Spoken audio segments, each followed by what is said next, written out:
សួស្តីបងប្អូនទាំងអស់គ្នានិងក្មួយទាំងអស់ថ្ងៃនេះខ្ញុំចង់បរៀនពី pen.net ដែលយើងទើបតែបានdownload ហើយយើង install វារួចហើយដូច្នេះថ្ងៃនេះខ្ញុំចង់បរៀនពី comment ទាំងអស់នេះដែលគេហៅ tool ហ្នឹងឬក៏ភាសាបារាំងគេហៅ comment គឺសម្ភារៈឬក៏របស់ដែលយើងត្រូវប្រើវាណាដូច្នេះ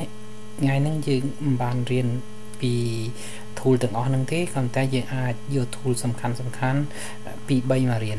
ព្រោះមកមេរៀនយើងរៀនពី3យើងអាចរៀនម្ដងទាំងអស់វាច្រើនដូច្នេះ tool ទី1គឺតិចអក្សរ T ហ្នឹងបានន័យថាតិចយើងចង់សេតិចយើងចុចលើវាមកចុចចឹងណាហើយចុចរួចហើយ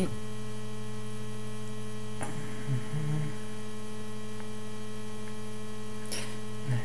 យើងចុចលើអក្សរ T ហើយយើងយកទំហំរបស់វាឲ្យវាធំទូចណា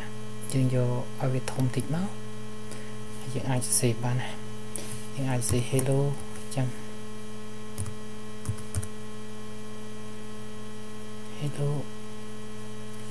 ណាយើងអាចសរសេរ hello ហើយយើងអាចដូរ font វាយើងយក font ណាដែលយើងស្រឡាញ់វាចឹងណា font អីក៏បានដែរហើយយើងអាច move វាដោយសារនៅកន្លែងនេះមានសញ្ញាឲ្យយើង move យើងអាច move វាទៅណាក៏បានដែរតែយើងដាក់ hello មកណាកាលណាយើងអត់តន់ចុច enter យើងអាច move វាបានប៉ុន្តែបើយើងចុច enter យើង move វាឡើងបានដូចនេះកាលណាយើងសរសេរឬយើងអាចបន្ថែមបន្ថយឲ្យបានទៀតប៉ុន្តែបើកាលណាយើងចុច enter យើងឈប់ move វាបានហើយយើងចុច enter វាឡើងឲ្យយើង move ដូចនេះយើងអាចថែមភាសាមួយទៀតយើងអាចសរសេរថែមទៀតណា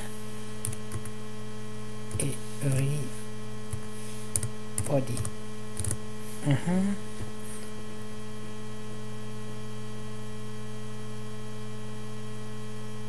okay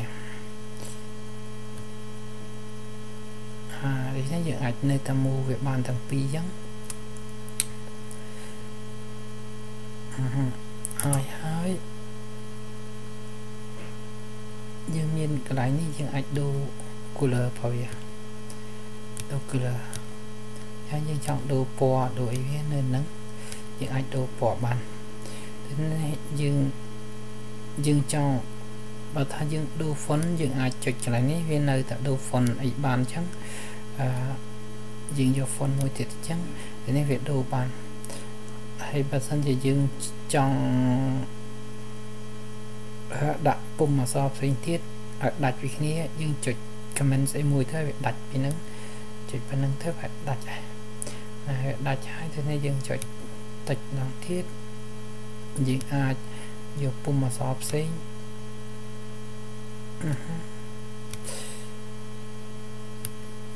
ហើយយើងអាចសរសេរពីស្អីសេចចិត្តយើងក៏ដាក់នៅនេះ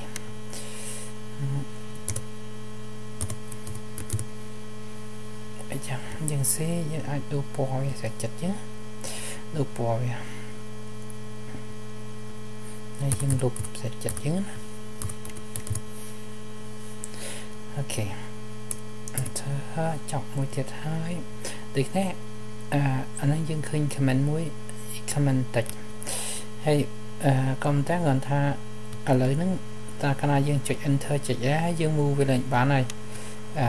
move បានតែតិចចុងក្រោយគេទេតែយើង move បានហើយតិចមុនយើង move ឡើងបានហើយដូចនេះបើយើងចុចដៃនឹងទៀតឬក៏យើងដូរ comment អីមួយទៀតវាឡើង move ឡើងបានទាំងអស់ណាហើយបើយើងចង់ move ភាគច្រើនយើងត្រូវ selection នេះវាដូចនេះឥឡូវយើងចេះតិចមួយហើយតិចហ្នឹងគឺដាក់អក្សរដូចនេះយើងដាក់អក្សរក៏បានដែរណាដាក់ខ្មែរដាក់ស្អីក៏បានដែរដូចនេះយើងចាប់ដើម comment ទី2គឺ comment select comment នេះ select គឺយើង select របៀបគេថា rectangle ហ្នឹងគឺ select របៀបចេះ năng comment select rectangle ឬក៏ comment មួយទៀតវា select ដែរវា select ជារបៀបមូល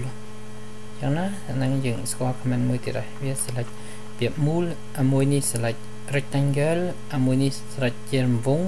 ហើយមានមួយទៀតវា select ដែរតែវា select ជារបៀបលក្ខណៈដោយសេរីលីបចឹងណាដូចនេះយើងអាច select ដូចគ្នាពេលនេះយើងដឹងរបៀប select ពី3ហើយយើងដឹងរបៀប select ពី3ដូចនេះខ្ញុំត្រឡប់មករបៀប select នេះ unselect នេះខ្ញុំយករបៀប select ដើមគឺរបៀបនេះយើងអាច select វាទៅហើយយើងអាចដូចនេះទាំងអស់នេះស្គាល់ comment តិចមួយហើយ comment select 3ហើយនឹង comment មួយនេះសម្រាប់មាន comment មួយនេះទៀតគឺ comment មួយនេះទៀតសម្រាប់តែយើង move select យើងចង់ប្រិចព្រម select របស់យើងទៅនេះយើងអាចប្រិចព្រមអញ្ចឹងប្រិចវាឲ្យធំបើថាយើង select វាឬក៏ដាក់វាទូចអីចឹងហ្នឹងមាន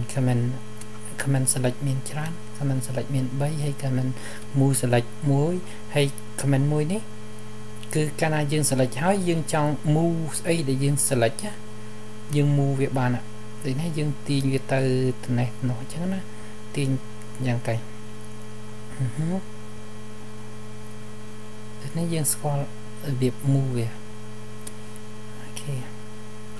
ដូចនេះយើងស្គាល់ comment select comment move comment text ដូចនេះយើងស្គាល់ 3-4 comment យើងអាច move វាដូចដើមវិញចិត្តជាងអូខេឥឡូវយើងស្គាល់